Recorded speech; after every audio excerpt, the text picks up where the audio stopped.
በስመ አብ ወወልድ ወመንፈስ ቅዱስ አሐዱ አምላክ። በስመ አብ ወወልድ ወመንፈስ ቅዱስ አሐዱ አምላክ። በስመ አብ ወወልድ ወመንፈስ ቅዱስ አሐዱ አምላክ። ይትባረክ አምላከ አበዊነ ቅዱስ እግዚአብሔር ለዘአብጽሐነ እስከ ዛቲ ሰዓት በሰላም ወበደህና። ቅዱስ እግዚአብሔር ፈጣሪ ኩሉ ዓለም መጋቤ ኩሉ ዓለም በብዛ ምሕረቱ ለዘአብጽሐነ እስከ ዛቲ ሰዓት ሎቱ ይደል ክብር ወስብሐት። እግዝእትነ ቅድስተ ቅዱሳን ንጽሕተ ንጹሐን ወላዲተ አምላክ ትምክህተ ዘመድነ ላቲ ይደል ክብር ወስብሐት። መስቀለ እግዚ ኃይልነ ወፀወንነ ትምህርተ መዊነ ዘተሰቅለ ቦቱ ኖላዊ ኄር መድኃኔ ዓለም ሎቱ ይደል ክብር ወስብሐት። ቅዱሳን ኩሎሙ ለለ ይቀውሙ በቅድመ እግዚአብሔር ከመ ይሰብሕዎ ለንጉሠ ሥጋ ወመንፈስ ለኩሎሙ ቅዱሳን በበክብሮሙ ይደል ክብር ወስብሐት። እፎ አደርክሙ እፎ መጻእክሙ እፎ አለውክሙ ለይኩን። የእግዚአብሔር ስም ለዘላለም የተመሰገነ ይሁን። ደህና ነን፣ ሰላም ነን፣ በጤና መተናል፣ በደህና መተናል ብለን እንድናመሰግን ይህን ጊዜና ሰዓት የሰጠን ቅዱስ እግዚአብሔር ስሙ የተመሰገነ ይሁን። ለዚህ ጾም በሰላም ያደረሰን በትእዛዙም የሚመራን እሱ ነውና በድጋሚ ስሙ የተመሰገነ ይሁን። ፈኑ ብርሃነከ ወጽድቀከ፣ ብርሃንንና ጽድቅህን ላክልን በሚል ቃል የዛሬውን ትምህርት እንማማራለን። ዕለቱ አጋዕዝተ ዓለም ቅድስት ሥላሴ የሚዘከሩበት ዕለት እንደመሆኑ የአጋዕዝተ ዓለም ቅድስት ሥላሴን ትልቁን ፈቃዳቸውን ለሰው ልጆች ያደረጉትን መልካሙንና ድንቅ የሆነውን ፈቃዳቸውን በዚህ ኃይለ ቃል ላይ መሰረት በማድረግ እንማማራለን። ፈኑ ብርሃነከ ወጽድቀከ እማንቱ ይምርሃኒ፣ ብርሃንና ጽድቅህን ላክልን እነሱም ይምሩኝ። ይህን ቃል የተናገረው አባታችን ቅዱስ ዳዊት ሲሆን የእግዚአብሔርን ተስፋ በመጠባበቅ የእርሱን ማዳን በመጠባበቅ ከነበሩበት ጽልመት ከነበሩበት እስራት ነፃ ያወጣቸው ዘንድ ተስፋ የሚያደርጉት አምላክ መጥቶ እንደሚያድናቸው ከአባታቸው ከቅዱስ አዳም የሰሙት ሲተላለፍ የመጣ ቃል ኪዳን ነበርና ቅዱሳን አባቶችም በመንፈስ ቅዱስ እየተመሩ በጾም በጸሎት እየጠየቁ የእርሱን መምጣት ይጠባበቁ ነበርና ቅዱስ ዳዊትም በዘመኑ ፈኑ ብርሃንከ፣ ብርሃንህን ወደኛ ላክልን፣ ጽድቅህንም ወደኛ ላክልን በማለት በመዝሙሩ ላይ ያስቀምጧል። መዝሙር 42 ከቁጥር 3 ላይ ብርሃን ብሎ ሲተረጉም ብርሃን ምንድን ነው ብሎ ሲተረጉመው በአንድምታ ላይ ብርሃንን ወልድ ብርሃን ተብሎ የዓለም ብርሃን ተብሎ የሚጠቀስ መድህን ዓለም ወልድ ነው። ጽድቅህን ደግሞ የሚለው መንፈስ ቅዱስን ነው። የሚያጸድቅ ኃጢአትን የሚያስተሰርይ መንፈስ ቅዱስ ነውና ቅዱስ ዳዊት እግዚአብሔር አብን ብርሃንንና ጽድቅህን ላክልን ሲለው ወልድንና መንፈስ ቅዱስን ላክልን ማለት ነው። ወልድ ይመጣል፣ ከዚያም በምድር መክፈል ያለበትን ዋጋ ለሰው ልጆች ሁሉ ከፍሎ ከዚያ ደግሞ መንፈስ ቅዱስን ይልክልናል። በቃሉም እኔ ከሄድኩ በኋላ አጽናኝ የሆነው መንፈስ ቅዱስን እልክላቸዋለሁ እንዳለ ማለት ነው። ይህንን ብርሃን ተከትለን አባታችን ቅዱስ ኤፍሬም በውዳሴ ማርያም ላይ ብርሃን ዘበአማን ዘያበር ለኩሉ ሰብ ለለ ይነብሩ ውስተ ዓለም፣ እውነተኛው ብርሃን በምድር ላይ ለሚኖሩ ሁሉ የሚያበራው እውነተኛ ብርሃን ብሎ ነው የሚገልጸው መድኃኔ ዓለም። እውነተኛው ብርሃን ሲባል አዎ የውሸት ብርሃንም አለ። የብርሃን መልአክን መስሎ የሚገለጥ የውሸት ብርሃንም አለ። ግን ቃሉ እዚህ ጋር እውነተኛው ብርሃን ሲል አማናዊው ብርሃን፣ ድል የማይነሳው ብርሃን፣ የማይጠልቀው ብርሃን፣ ሌሊትና ቀን የማይፈራረቁበት ብርሃን፣ የማይቆራረጥ ብርሃን፣ ለዘላለም ጸንቶ የሚቆይ ብርሃን ማለት ነው።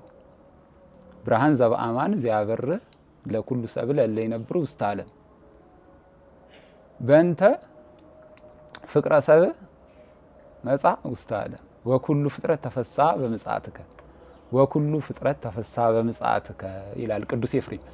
ወኩሉ ፍጥረት ሲል ምንድነው ይላሉ ቅዱሳን አባቶች? በቤተ ክርስቲያን በሶስት ይተረጎማል። ወኩሉ ፍጥረት አንድም መላእክት ናቸው፣ ሁለት ደግሞ እንስሳትና አራዊት ናቸው፣ ሶስት ደግሞ የሰው ልጆች ናቸው። ወኩሉ ፍጥረት ተፈስሐ ደስ የተሰኙበት በመምጣቱ ይህ አማናዊ ብርሃን በመምጣቱ ደስ የተሰኙ እኒህ ናቸው። መላእክት ስለምን ደስ ተሰኙ ብንል አዳም ከወደቀ ወዲህ የአዳም ሐዘን ሐዘናቸው ሆኖ ነበር፣ ትካዜው ትካዜያቸው ሆኖ ነበር። የእርሱ ነገር ያስደስታቸው የነበሩ ቅዱሳን መላእክት፣ እሱን ይራዱት የነበሩ ቅዱሳን መላእክት፣ እሱን ለማገልገል ይተጉ የነበሩ ቅዱሳን መላእክት በአዳም ከገነት መባረር በአዳም በድሎ በመዋረዱ አዝነው ነበር። ይህ ነገር አማናዊ ብርሃን በመምጣቱ እርሱ በመወለዱ ለነሱ ታላቅ ደስታ ነበር እና መላእክት መድኃኔ ዓለም ወደ ምድር በመምጣቱ ደስ ከተሰኙት አንዱ የእግዚአብሔር ፍጥረት ውስጥ ናቸው። በሁለተኛ ደግሞ እንስሳትና አራዊት ናቸው። በግርግም መድኃኔ ዓለም በተወለደ ጊዜ እንዳጀቡት እነዚህ እንስሳት አዳም ጌታቸው ነበረና ጌታቸው ከፈጣሪው ጋር በመጣላቱ እርሱም በድሎ ከክብሩ በመውረዱ በቋንቋ ይግባቡ የነበረው እንዳይግባቡ የሆነው በበደሉ ነውና ከፈጣሪው ጋር በመጣላቱ በዚህ እንስሳቱም ያዝኑ ነበር። ጌታቸው ነበርና አዳም ጌታቸው ከፈጣሪ ጋር በሚታረቅበት በዚህ ምክንያት ብርሃናዊ የሆነው ቅዱስ እግዚአብሔር አማናዊ ብርሃን በመወለዱ እንስሳትም ደስተኞች ነበሩ። ሶስተኛው ደግሞ የሰው ልጆች ናቸው። ፈቀደ እግዚ ያግዞ ለአዳም ህዙነ ወትኩዘ ልብ ያዘነና የተከዘን አዳምን ያድነው ዘንድ እግዚአብሔር ወደደ። አዳም በሲኦል ሳለ በምን ውስጥ ነው? በሐዘን ውስጥ ነው እስከሚድንባት ጊዜ ድረስ ያቺን ቃል ኪዳን ያቺን ተስፋ እየጠበቀ በተገባለት ቀን ነፃ እስከሚወጣ ድረስ በሐዘን ውስጥ ነበር። ስለዚህ መላእክት፣ እንስሳትና አራዊት እንዲሁም የሰው ልጆች ደስ የተሰኙበት አማናዊ ብርሃን መድኃኔ ዓለም ወደዚህ የሚመጣበት ሚስጥር በቅዱስ ኤፍሬም በአባታችን እንዲህ ተገልጿል፣ ብርሃን ዘበአማን ብሎ። ስለዚህ ይህ አማናዊ ብርሃን ለፍጥረት ሁሉ ደስታን የሚሰጠው በቅዱሳን ነቢያትም አስቀድሞ ሲጠበቅ የነበረው በእነ ቅዱስ ዳዊት እባክህ ብርሃንን ላክልን እያሉ ዘመናቸውን ሁሉ ያሳለፉት ሊያዩት ሊሰሙት የወደዱት ማለት ነው።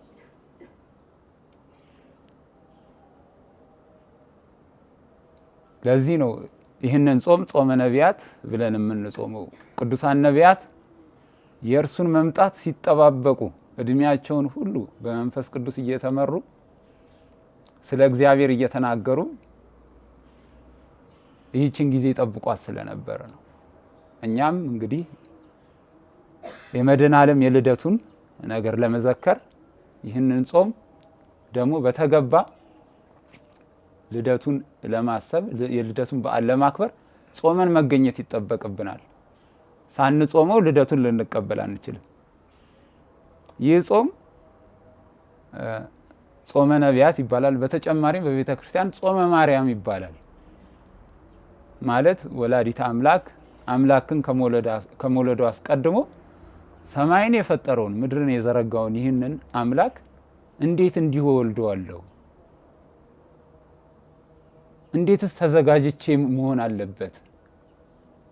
ምን ዝግጅት ማድረግ አለብኝ ብላ ጾማለችና ይህ ጾም ጾመ ማርያም ይባላል ተብሎ ይጠቀሳል በቤተ ክርስቲያን። ዳሩ ግን የወላዲተ አምላክ አኗኗር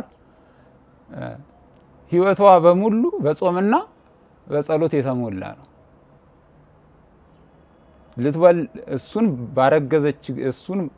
ባረገዘች ጊዜ እሱን በማህፀኗ በያዘች ጊዜ ልትወልደው በደረሰች ጊዜ ብቻ ሳይሆን በሕይወት ዘመኗ ሁሉ ጾምና ጸሎት አልተለያትም ነበር።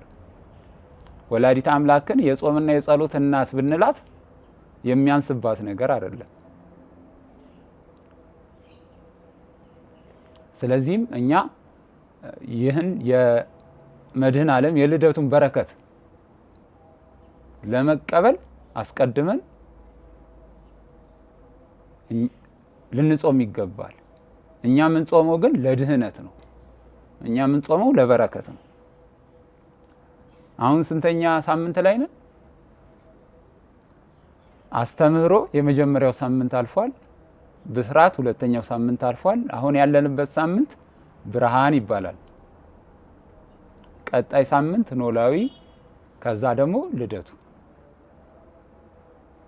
አሁን ያለንበት ሳምንት ብርሃን ነው። አማናዊው ብርሃን፣ ስለ ብርሃኑ የምንነጋገርበት ነው። ቅዱስ ጳውሎስ በሮሜ መልእክቱ ምዕራፍ 13 ከቁጥር 12 ላይ እንግዲህ የጨለማን ስራ ከኛ እናርቅ፣ የብርሃንን ጋሻ ጦር እንልበስ ብለዋል። የዓለሙ ብርሃን መድኃኔዓለም እንግዲህ ተወልዷል። እኛ ግን ይህንን ጾም እየጾምን ከጨለማ እንድንርቅ የብርሃንንም ጋሻ ጦር እንድንለብስ ይገባናል። መድኃኔዓለም በምድር ሲመላለስ እንዲህ ብሎ ነበር። ስለዚህ እርሱ ብርሃን ስለመሆኑ በቅዱስ ዮሐንስ ብስራት ምዕራፍ 8 ከቁጥር 12 ላይ እኔ የዓለም ብርሃን ነኝ፣ የሚከተለኝ የሕይወት ብርሃን ይሆንለታል እንጂ በጨለማ አይመላለስም ብሎ ተናገራቸው ይላል። ቅዱሳን ነቢያት ብርሃን ስለመሆኑ መስክረውለታል። እሱ ደግሞ ወደ ምድር ከመጣ በኋላ እርሱ ራሱ ብርሃን ስለመሆኑ ተናግሯል። ከዛ ግን ፈሪሳውያንም አንተ ስለ ራስህ ትመሰክራለህ፣ ምስክርነትህ እውነት አይደለም አሉት። ምን አሉት? አንተ ስለ ራስህ ትመሰክራለህ፣ ምስክርነትህ እውነት አይደለም አሉት። ይህንን ቃል ግን ወደኋላ ወደ ነቢያቱ እንግዲህ የፈሪሳውያኑ አባቶቻችን ብለው የሚጠሯቸው ነቢያቱን ነው። ወደኋላ መለስ ብለን ግን የነቢዩ ኢሳያስን ቃል በትንቢተ ኢሳያስ ምዕራፍ 1 ከቁጥር 3 ላይ ያለውን ስናነሳ በሬ የገዢውን አህያም የጌታውን ጋጣ አወቀ፣ እስራኤል ግን አላወቀም፣ ሕዝቤም አላስተዋለም ይላል። በሬና አህያ አውቀዋል አምላካቸውን በሚመጣበት ሰዓት፣ ፈሪሳውያኑ ግን አላወቁትም። በመዝሙረ ዳዊት ምዕራፍ 17 ላይ እንግዲህ ቅዱስ ዳዊት አባታችን ነው የሚሉት ቅዱስ ዳዊትን። ግን ራሱ ቅዱስ ዳዊት መዝሙር 117 ላይ ብሩክ ዘይመጽእ በስመ እግዚአብሔር፣ በእግዚአብሔር ስም የሚመጣ ብሩክ ነው የተባረከ ነው፣ እኔ እግዚአብሔር ነኝ ብሎ የሚመጣ ብሩክ ነው ብሎ ቀድሞ ነግሯቸው ነበር።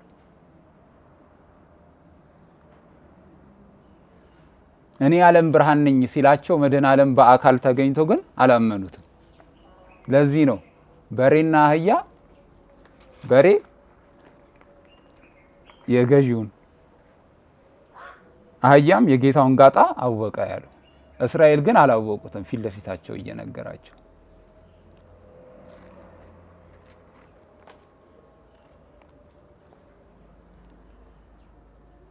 ስለዚህ ብርሃን የተባለ መድኃኔ ዓለም በሕይወታችን ያለውን ጨለማ ያረቅልን ዘንድ ከኛ የሚጠበቀውን ትጋት እንዲሁ ደግሞ የእርሱን ቃል ዘወትር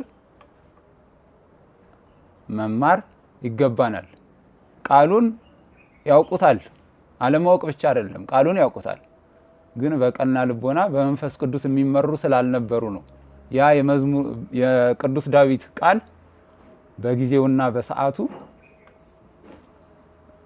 ለነሱ ሊገለጥ ያልቻለው ማለት ነው።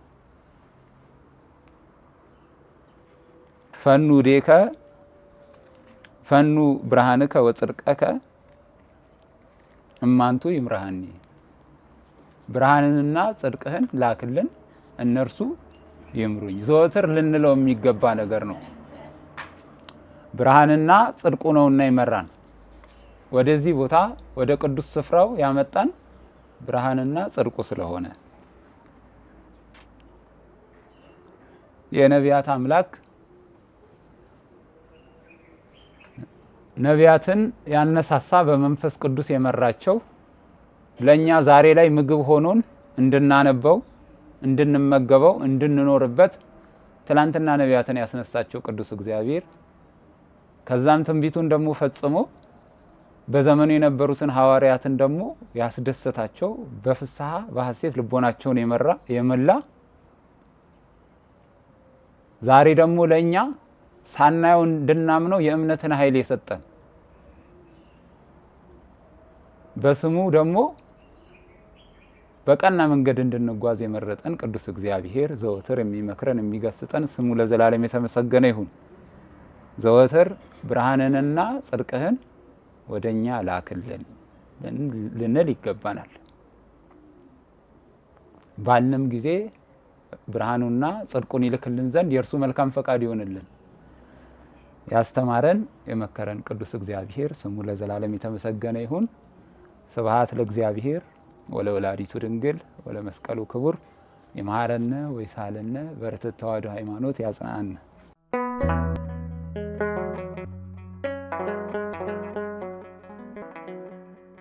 ዘኢትዮጵያ